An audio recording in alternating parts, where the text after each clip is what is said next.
Nice to be here. Welcome everybody to another Community Capital Live. We are excited to get things kicked off here today as people are joining in to our, I think one of a kind of thing where we're actually doing a live discussion that people can join in here. It's not just a recording or a podcast that you have to listen to later, but you can actually come in and ask your own questions. And so for those of you in the audience, put your questions into the chat as we go along. We love to see those. We will take some time at the end to make sure we can let you ask those questions directly. Um, Community Capital Live, for those of you that are new, is a partnership between some really great organizations, all with the goal of helping to create an archive of knowledge and resources for both people who want to be investing their money locally, who want to help others invest their money locally, or who else may want to start their own local and or impact investment fund for their communities. So it's the time where we get to talk to the people who are doing that work and find out not only the opportunities where people can put their money locally and more sustainably, but also where and how you can do the same thing in your own community and have that kind of impact where you are at as well. So before we get into it today, we are talking with. I'm really excited today because we're talking with Linda Best from FarmWorks Investment Co-op, and they've been kind of from what I'm seeing, some really forefront work on really developing new models and really pushing things forward. Before we get into that, I do want to let you know about our community sponsors and partners here and our panel for today. So, um, I think the panel is just you and me, Michael. I think we may have to ride with that. But um, this is a collaborative really between the Main Street Journal, which is the place you should go to learn about how to invest money in local communities rather than on Wall Street. Um, Main Street Journal, make sure you subscribe there. That's where the record of all of these is getting housed as well. We are also partnered with Neighborhood Economics, who convenes people that are in all of these spaces, whether it's social enterprise, it's democratically owned business and marketplaces, it's local and community investing. They all come together at Neighborhood Economics, so it's the place to make the connections, learn from people, and really get involved in this world. So they have another one coming up in I want to say September in Chicago that you won't want to miss. So go check out Neighborhood Economics.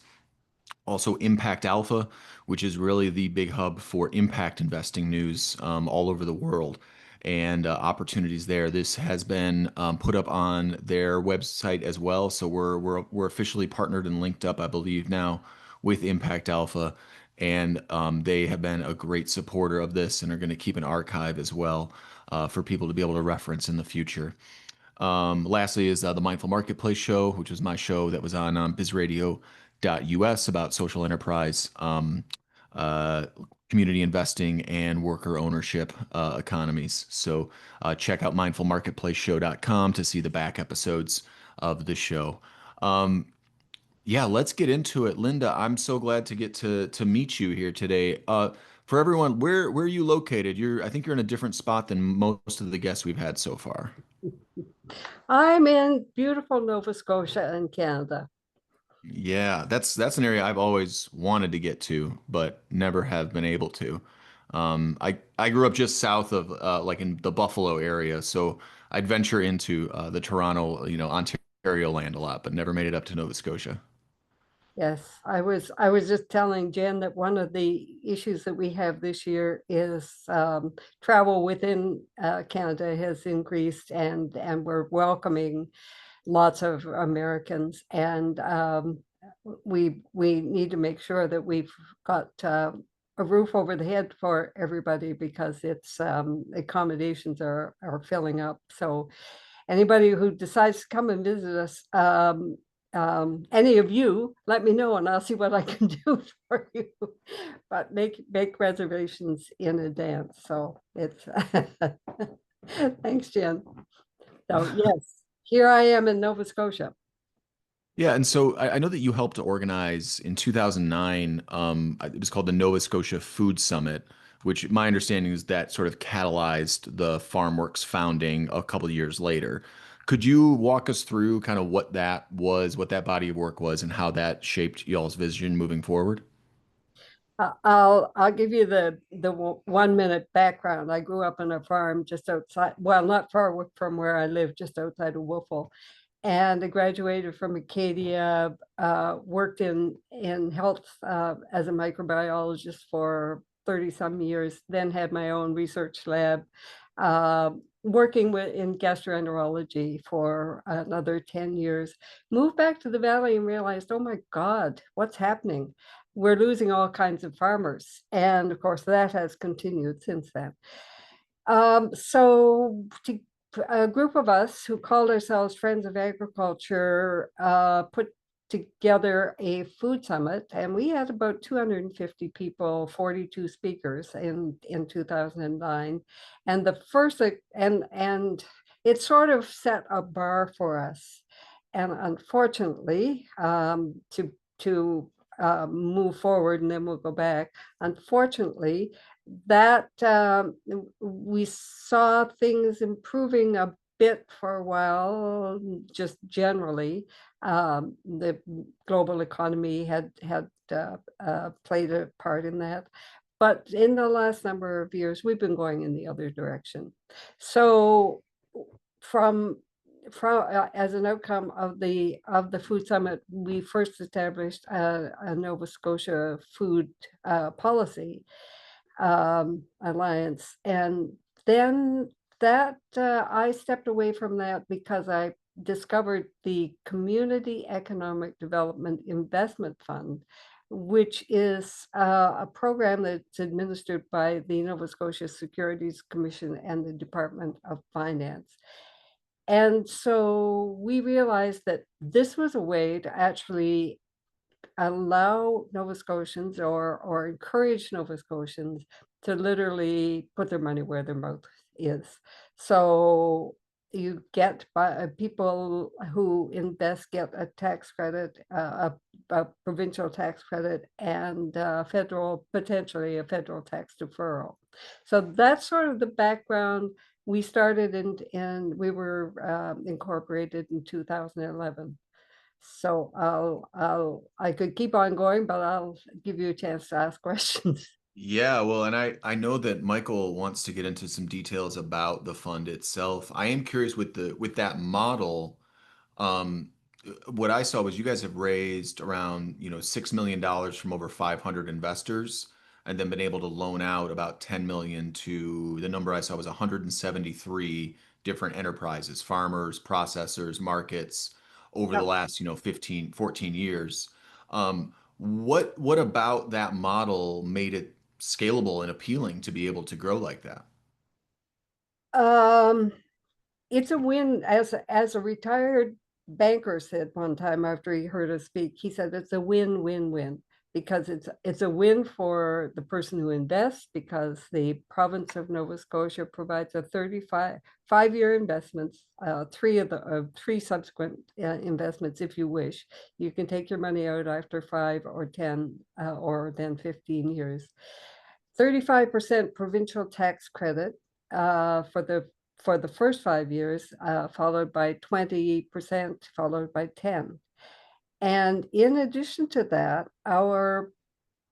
I forget what your equivalent is, but ours is called an RRSP, Registered Retirement. What is that term for your investment? IRA or 401k. Yeah, Yeah. 401k. So that's sort of the equivalent. So that's not a tax credit, it's a tax deferral. And when people reach the age of 71, that money does have to come out. What we're finding, just by the by, is that some of the people who put money into the RSP, which could then be moved into um, a RIF, a Registered Retirement Investment Fund, will Mhm. actually keep some of their money in FarmWorks, that just deregister it and leave it in. So that's awesome for us because instead of losing 10 or $40,000, we may lose just 20% of that's required to pay the federal tax the money that was deferred federally. So it's a win for the investor from that financial point of view. It's also a win for the investor because they are actually investing in, as Woody Cash would say, they're investing in what they believe in, and they're putting their money into their community, into good healthy food. So that's a win. It's a win for the people that we invest or that we lend that money to, our clients, because as I heard from practically everybody when I watched some of of these sessions, um, finding money for small business, especially food related businesses, is just sometimes it's an impossibility, especially if you're just starting up. You know, the idea of you have to have 2 years worth of financials and so on is an impossibility. And just by the by, one of the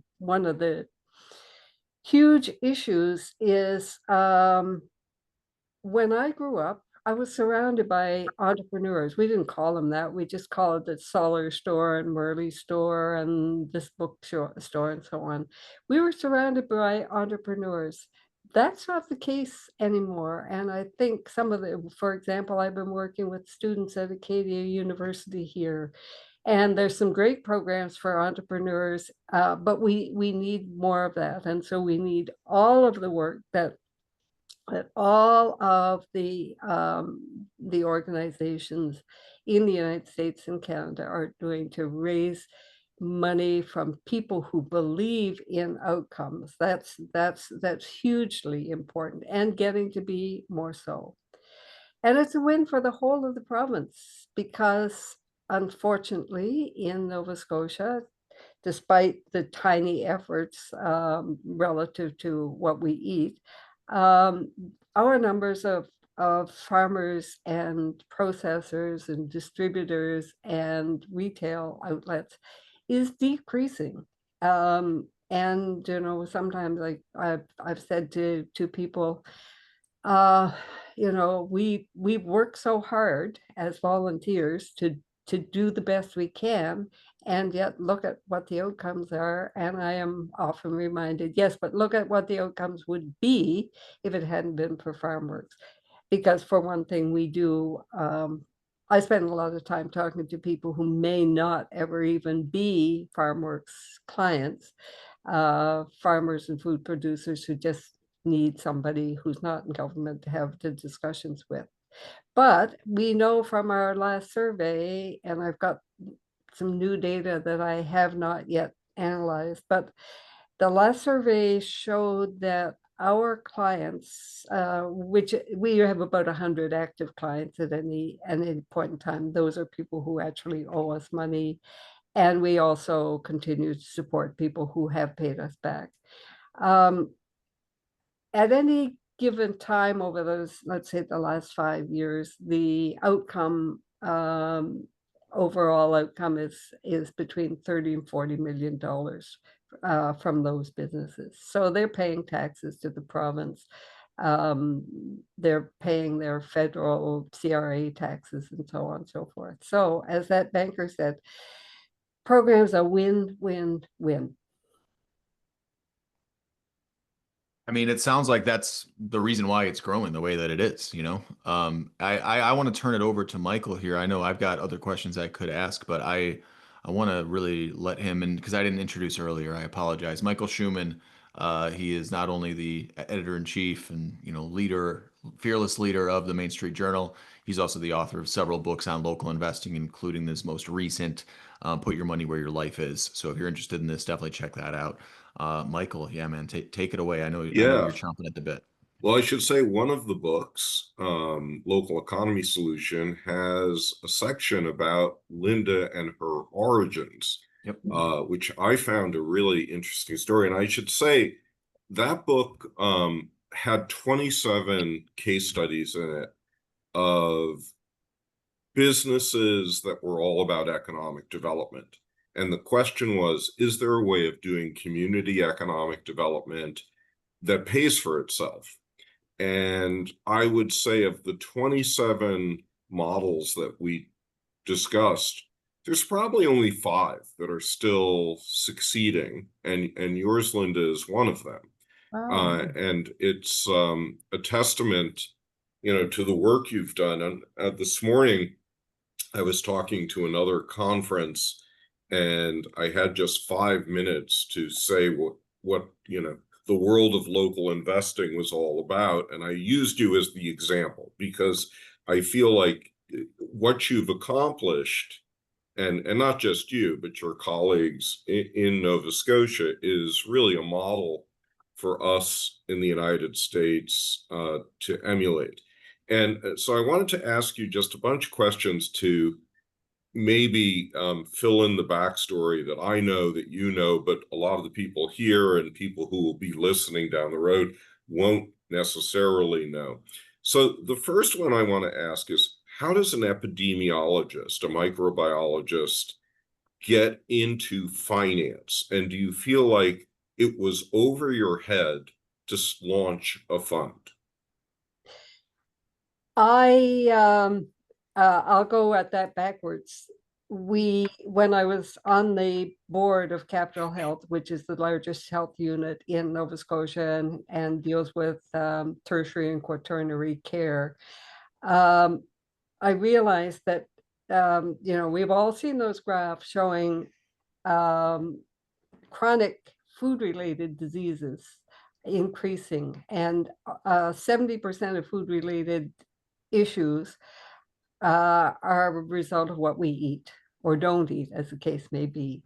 So I realized then, while I was on the board, if we don't start fixing food, those issues are going to keep increasing. Well, we haven't really done a very good job of fixing food, and those issues, of course, globally are increasing. And by the by, as people adopt our Western diet with huge amounts of ultra processed food, in Canada, about 55% of what we eat is ultra processed.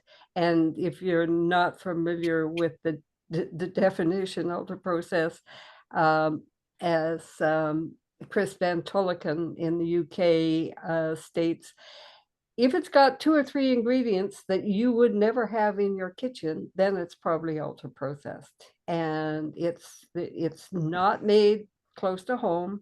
In very few cases is it made close to home, and it's putting dividend money back into shareholders' pockets rather than putting money into local economies. So that's the microbiologist part of it. But I've always been my dad wasn't the best money manager in the world.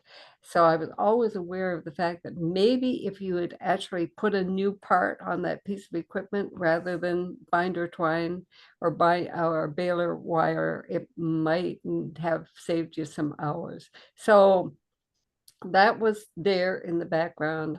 I had there was an orchard on our property. So for 10 years on weekends, I looked after that orchard, and I actually made some money because I sold apples to my friends at the lab on Mondays.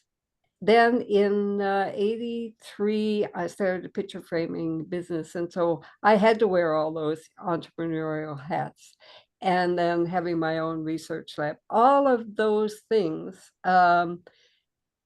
contributed to, and that's probably, those are the kinds of things that have made it possible for me to do what I do, to guide and mentor all of our clients.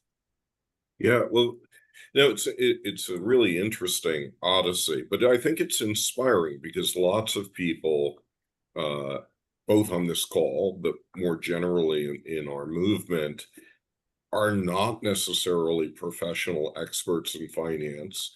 They have some experience with it, and I think your story gives people a little confidence that folks in the community can step up and run a fund with a little bit of education.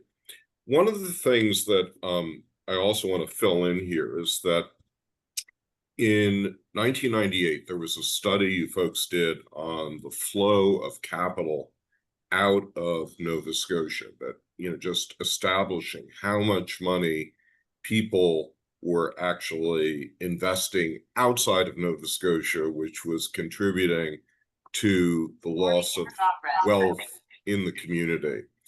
And the act to create the CEDIFs, the Community Economic Development Investment Funds, was an effort to begin to counter that outflow of capital.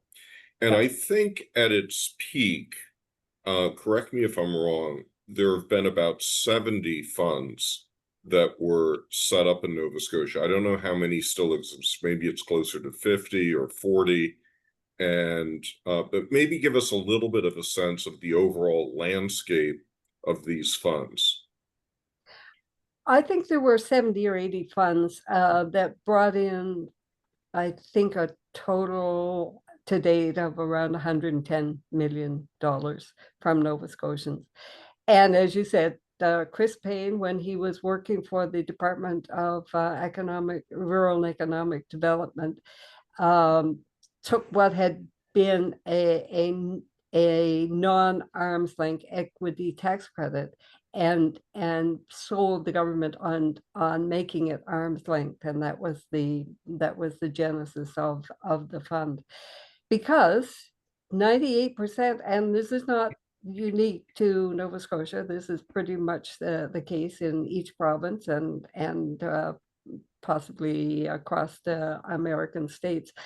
98% of the money goes out of the province because it's being invested in, oh, by the way, those big mega corporations that are making all that ultra processed food that we then pay again for when we buy it. So pay again with the health effects. Yeah. And we're paying probably quadruple because of the health effects. And so being able to keep that money in Nova Scotia, even these small amounts, make a tremendous difference. Unfortunately, there were some reorganizations within government, and there was some amalgamation of departments. And so Chris Payne is now on our board as one of our independent directors. One thing I want to mention is that at that 2009 Food Summit, one of the last people in the audience who stood up to speak said, pick something and do it. Don't do it alone, but do it. And so that's kind of been one of my guiding principles.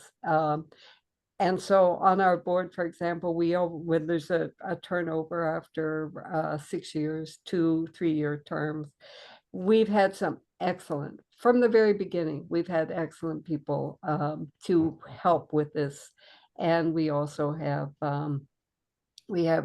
many people who are advisors. There are all kinds of people, from government departments to retired lawyers that I am able to, and we are able to call on for assistance when we need them.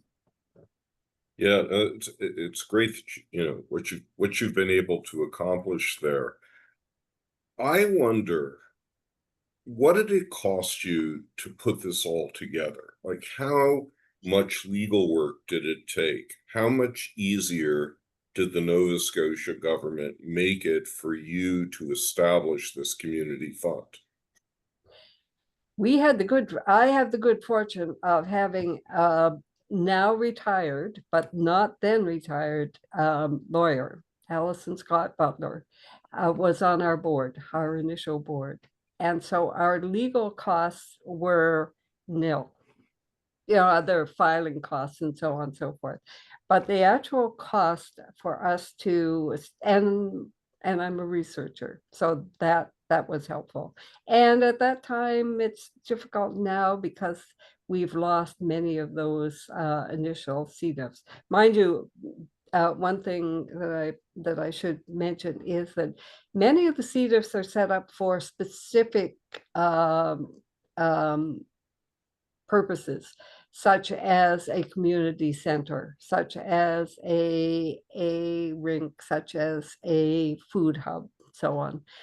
And once they've had 2 or 3 raises, that's all, they've achieved their goals, and so they don't continue.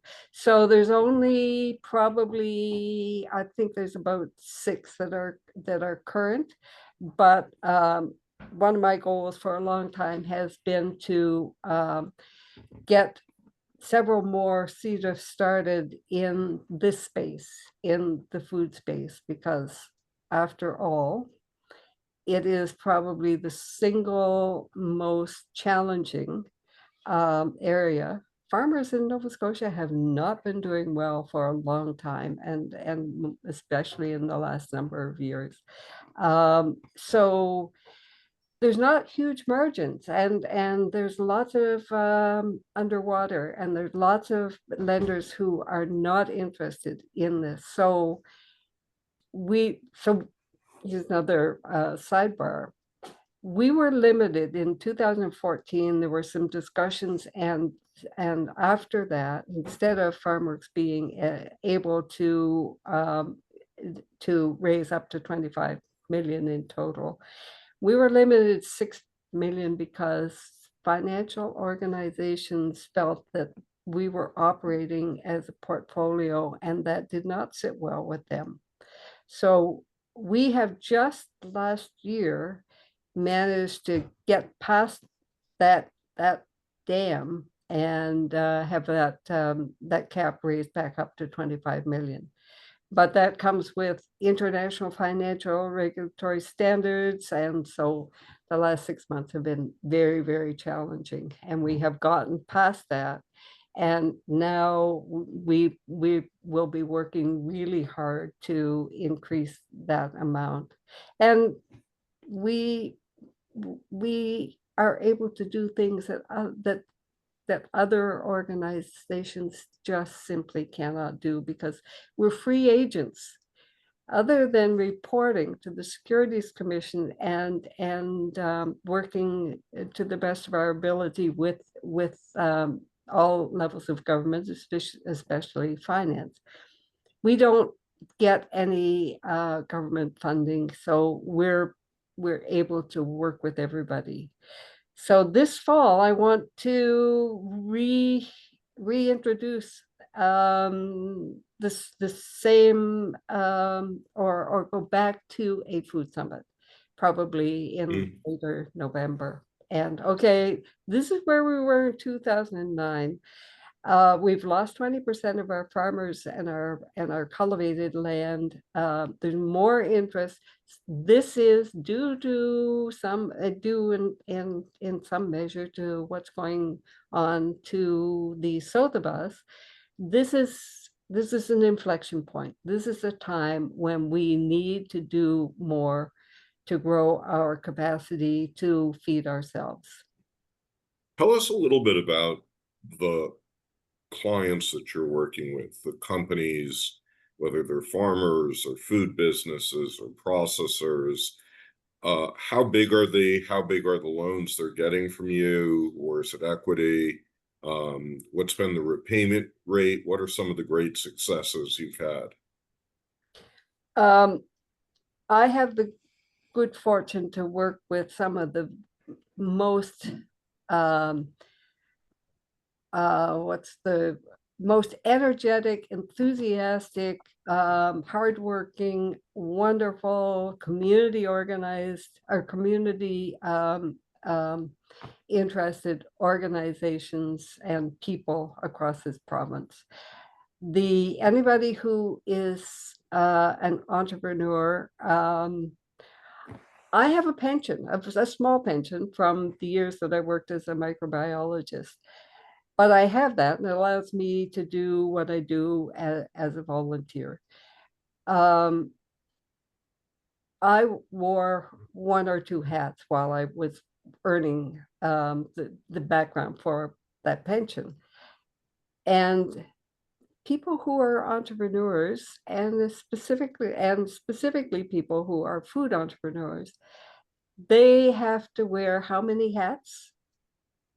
And not having, many of them not having had that unless they grew up on the farm, not having the background in marketing, science, transportation, so on and so forth. Huge number of challenges. So we have had up until last year, coming out of COVID didn't release its grubby little hands quite as soon as we might have hoped. So there were some people who made it through COVID, but then they ran into issues. So we've dealt with a few of those.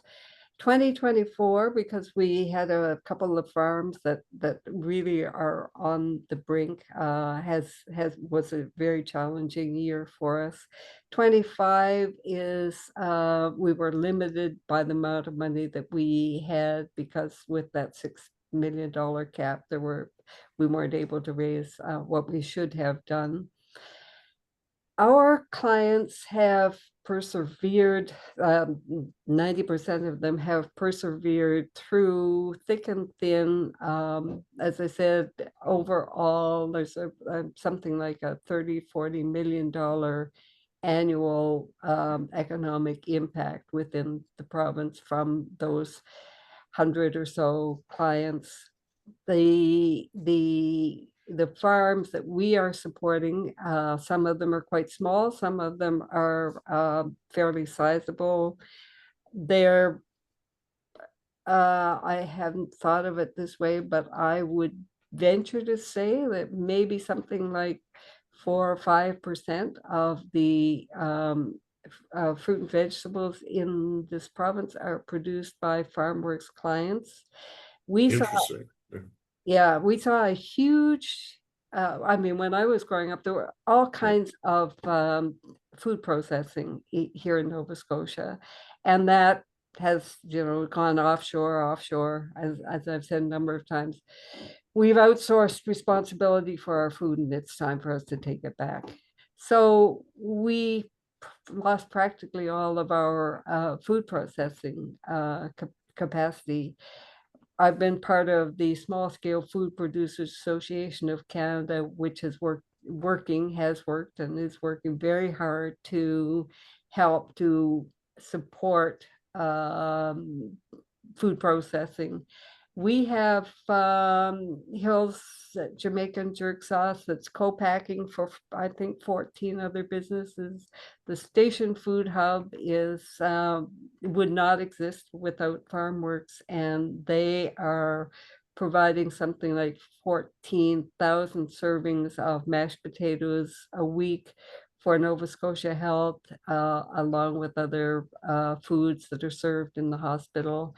They also they're just in the process of setting up an apple coring and packaging equipment that will allow those apples to be provided to schools, and they're co-packing for a number of other schools. So the Station Food Hub is really key. We have a lot of really top-notch restaurants. We realized at the beginning, okay, farmers don't do such a great job of promoting themselves, so we need to help them. And one of the ways we can help them is by getting their food into top-notch restaurants. So that's made a difference. Distribution is still a problem, because when I was growing up, Dad was actually filling his truck once or twice a week and taking it to Halifax, which is about 100 miles away.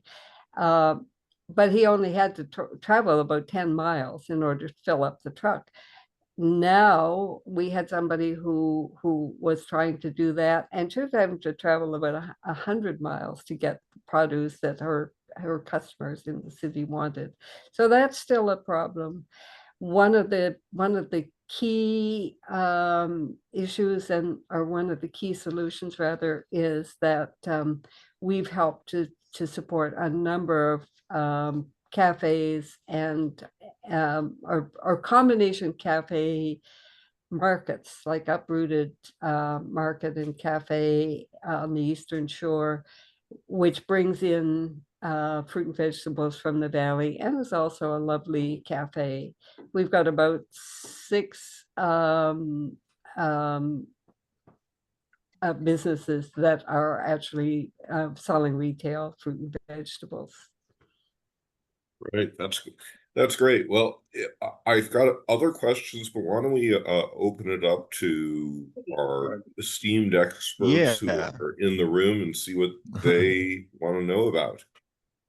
Yeah, so put your questions in the chat. And I did have one for kind of clarity's sake. I know we're talking about the DECIF model that you guys are using. And in the past, Michael, we've talked on this show about the diversified community investment funds that the DCIFs, and I want to make sure that we understand if there's kind of key differences between them. Specifically, Linda, I'm kind of like wondering um, on the investor side, who those investors are. Are they able to be non-accredited investors? If so, how many of them are? If not, what's sort of the outlook on the future of that?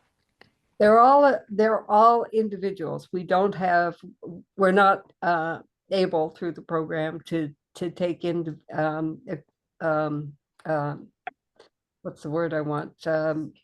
Non-individual investors.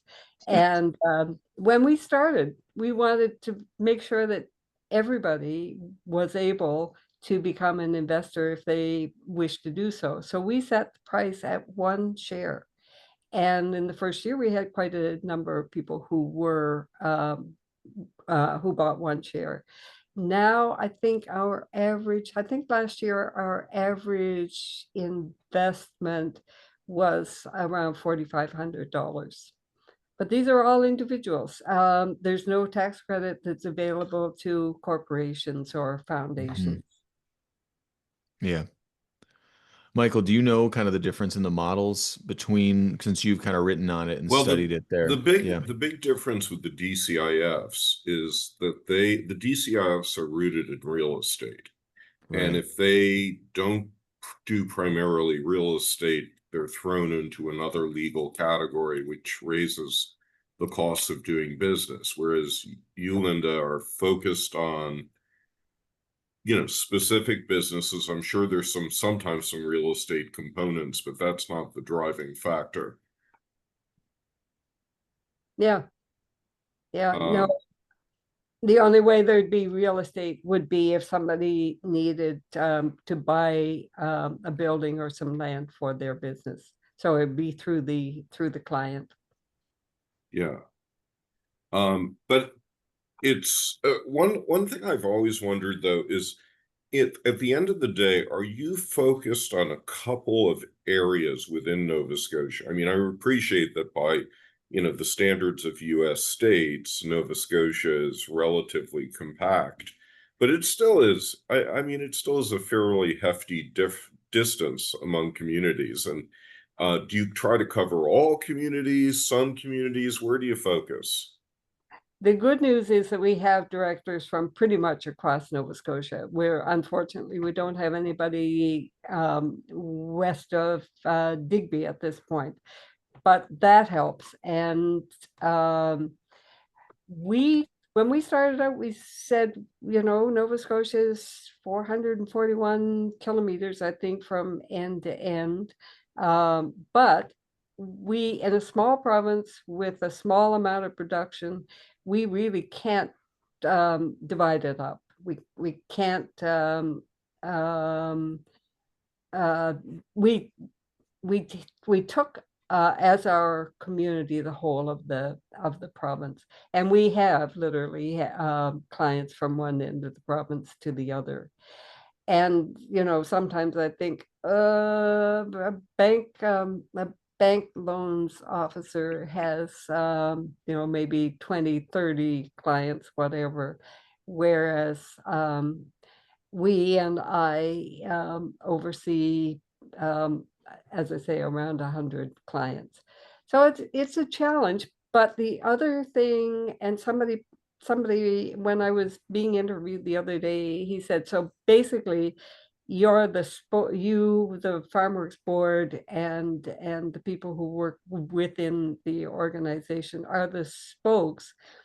And because I had described the fact that I really want us to set up a co-op of our clients, because Mm. I can have discussions with people, but I can't pass that on to somebody else. But if they make a connection, then a problem that somebody has solved may help somebody else to solve that problem. So this is something that I'm working on at this point. We had a question come in here from John, and I'm happy to read it for you, John. But if you'd like, I'd feel free to unmute and like to have you ask yourself. Sure, I'd be happy to. Thank you, Linda. This has been great. And Thank you. congratulations on the success.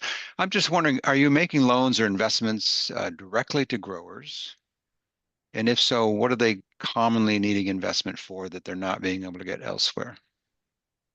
Um, anything you can name, pretty much. There's everything from expensive equipment for a place like the Station Food Hub to maybe a BCS tiller for a garden, to fridges and freezers for markets.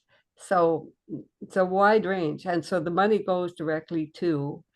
And while we want to know everything we possibly can about what they're doing with that. And by the way, please go to our website, farmworks.ca, and look at the application form there, because that'll give you more information, which is just by the by. I had a call a couple of years ago from somebody from Montana, who said that they'd been able to set up a FarmWorks like organization there because of the fact that they could find all kinds of information that they could use on that website. So it's been um, it's been interesting to see just what all everybody does need. But we want to know everything we possibly can, but then we're not going to try and tell the person how to run their business, so they get to make those decisions. So If that they was a related question I wanted to ask is, are you also providing technical assistance to some of the clients you have there, and who pays for that? We have never charged anything for any kind of assistance. Now, we do direct people to Perennia, which is basically a crown corporation operated by government. And if it's about soil science, if it's about food safety and so on, they will they may be charged by Perennia for some of that information. But we don't charge anything. We don't charge anybody anything for. And as a researcher, I do a heck of a lot of background. Somebody asked me about turning forested land into farmland last night. So I spent a good hour looking up information to send to that person. That's great. Let's see. Anyone else have any other questions or comments? Yeah, we've got. I know Jennifer here was mentioning that she's the one up in Montana that watched the Montana Women's Finance Co-op. So awesome connection to make here. And William and Jennifer both had a question here. So I'll let William go first. He got his up about Nova Scotia. Go ahead, William. Am I unmuted, Joel? Yeah, I can hear you. Yes, thank you for this program, and Linda, and your good work. I've been following the broader Canadian community economic development movement. There is a network, as you may be familiar with, called the Canadian Community Economic Development Network. And Manitoba seems to be the province that has developed the greatest level of activity, running programs, doing newsletters, et cetera. Can you share with us the atmosphere in Nova Scotia and the appetite for doing more local economics across the different industry sectors and geographically spread, as you mentioned before, that would help provide some resilience vis-a-vis what Canada is going through right now with its economic transformation, as well as the larger term goal of more sustainability, local production, local security. So do we have another hour? Just give me the condensed version, and then we can do a follow-up. How's that? Manitoba has not made great use of the CEDA program, although they do have the registry and the legislation in place.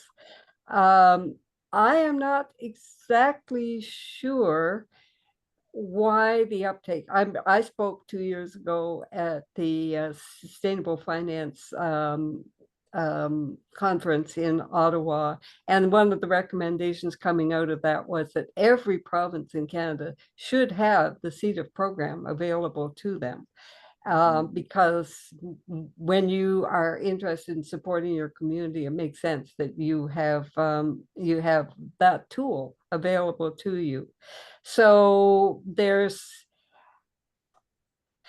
a lot happening in Canada, but there's a lot more. But the biggest problem is, for me, or from my perspective, is that there are too many people operating in silos. So we have many organizations, including Food Secure Canada, which is now sort of subsumed under York University, and so on and so forth.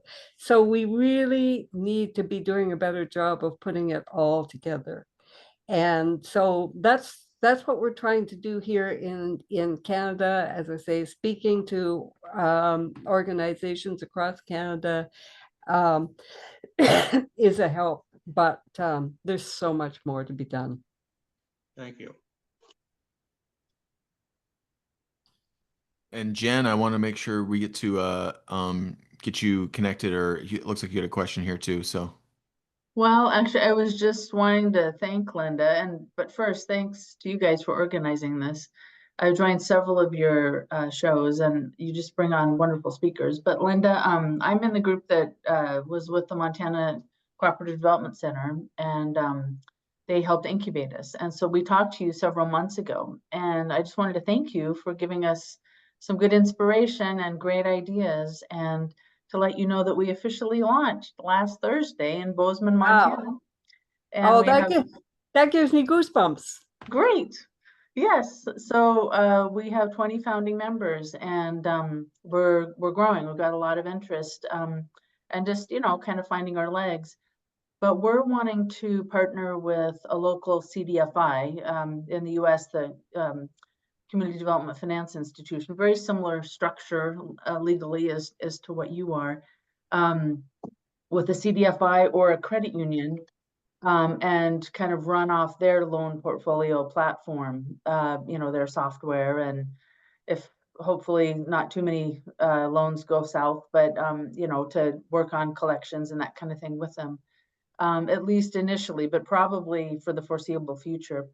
And I remember one thing that you had said was you all worked on a loan basis initially, and then eventually you got into equity. And I'm just curious how that transition worked, and what were some of the things that led you to add equity as one of your No, did I misunderstand? No, it's that's something maybe with a different CDF at some point, but we are limited to lending at this point. So that would have been part of my discussion with you, but we are not in that position. We're still Not yet. Okay. And by the way, since I hadn't addressed this, we have stayed at 6% ever since we started.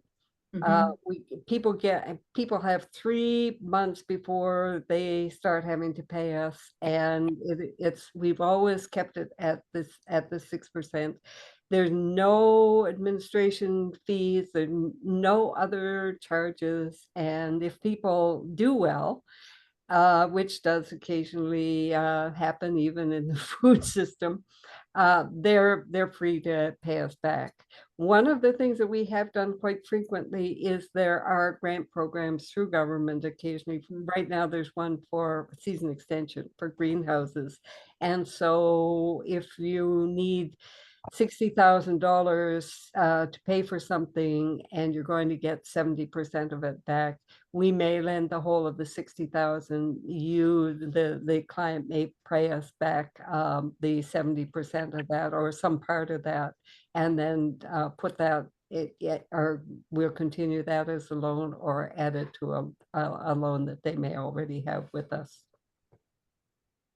Terrific. Okay, thank you for clarifying that. And what is your cost of capital? What do you pay out as, say, dividends to your investors? We decided way back when that, well, for example, the RSP program here in Nova Scotia, when I switched to the retirement saving or the retirement investment fund, since in 12 years, I have gotten, the average increase has been 1.9%. If I had put all my money into FarmWorks over the 15 years, that 35, 20, and 10 would have been the equivalent of 4.3%.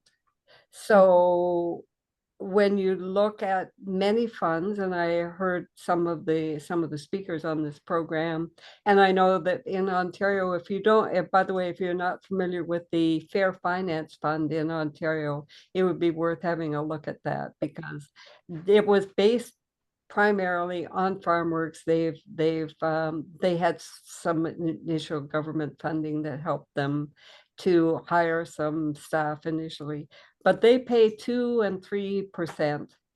So we're not uncomfortable with having made the decision that the tax credit being a way for government to help to fund what we need here in Nova Scotia. So we decided that we for now would not concern ourselves with the dividend.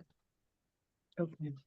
And I'll just, as a way of wrapping up, and then I'll hand it back to Joel, just point out that there was a study about 2-ish, 3-ish years ago looking at the overall cost of this C. diff program, because it does provide a tax credit, so the government does lose some money in tax revenue, but it gets in return jobs that are created by the C. diffs. And, you know, the metric that we're kind of used to in the United States is cities, hundreds of cities trying to attract Amazon for maybe $500,000 or $1 million per job. And what do the C. diffs cost? About $500 per job. That is a pretty darn good deal in economic development, and I think suggests what we should be replicating. Back to you, Joel. I couldn't have said it better, honestly. I think that it's an inspiring model. It's an inspiring story, and it's based on, you know, it's related to something that's the most important thing, which is, you know, what we eat, our food, you know, kind of how we live. And so, yeah, I hope this was as informative and enlightening to everyone else on the call as it was to me. And I'm looking forward for us to get together here in a couple weeks, because I believe, or do we have I know it's the summertime, so I can't remember if we have a lag here. No, Jen, when's our we are next? cranking. We will meet again July 30th with Great. David Kinney from Project Equity. And then on August 13, we'll be with Benny Overton from the New Economy of Tennessee Fund. And I'll definitely send out a follow-up email with this recording and a link to register for those upcoming events.